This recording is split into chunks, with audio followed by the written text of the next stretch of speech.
Shalom, shalom à tous. Aujourd'hui, nous sommes à ce 24e jour de programme. Nous allons parler de un évangile de justice. Romains chapitre 1, verset 16 à 17 nous dit: Car je n'ai point honte de l'évangile, c'est une puissance de Dieu pour le salut de quiconque croit.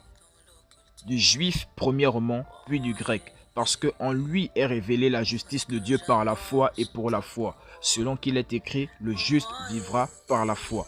Donc, au fil des ans, les hommes ont cherché la justice voulant être justes devant Dieu.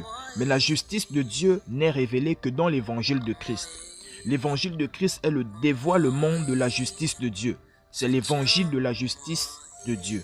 Donc par conséquent, tant que quelqu'un n'aura pas accepté l'évangile de Christ, il ou elle ne sera jamais capable de vivre une vie de justice ou de connaître la justice de Dieu. La justice est la nature de Dieu qui vous donne la capacité de vous tenir dans la présence de Dieu sans condamnation, sans culpabilité, peur ou infériorité. C'est l'aptitude à se tenir dans la communion et la droiture avec Dieu. Il n'y a pas d'autre moyen d'entrer dans cette vie extraordinaire de justice et d'unité avec le Seigneur, si ce n'est pas l'évangile de Jésus-Christ. C'est pourquoi nous ne pouvons pas nous permettre de garder le silence à propos de l'évangile. C'est la réponse au cri de l'homme. Ne faisons pas comme s'il n'y avait un autre moyen. Il n'y a pas d'autre alternative à l'évangile. Il n'y a pas d'autre moyen pour les hommes d'apprendre, de recevoir ou de comprendre la justice de Dieu en dehors de l'évangile de Jésus-Christ.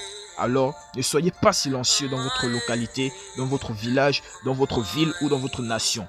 Prêchez l'évangile avec assurance, répandez la bonne nouvelle de la justice. Vous détenez la clé du salut des hommes, alors prêchez l'évangile et dévoilez-leur la justice de Dieu. Soyez la réponse à leur quête de la justice de Dieu. Amen. Nous allons passer à cette prière de confession. J'ai la vie et la nature de Dieu en moi. Je suis le représentant de Christ sur la terre, manifestant sa gloire et établissant la justice partout, sa justice partout. Alors, que le message du salut pénètre les cœurs des hommes aujourd'hui. La foi s'embrasse en eux pour recevoir et devenir le rayonnement de la justice de Dieu. Alors que la vie éternelle est impartie à leur esprit au nom de Jésus. Amen.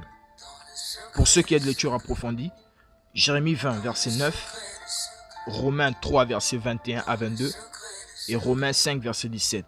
Pour ceux qui ont de lecture de la Bible en un an, 1 Corinthiens chapitre 9, Psaume 128 et le Psaume 134. Et en 2 ans, Colossiens 2, verset 8 à 15 et le Jérémie chapitre 9. Shalom à tous, que Dieu vous bénisse. I will pray.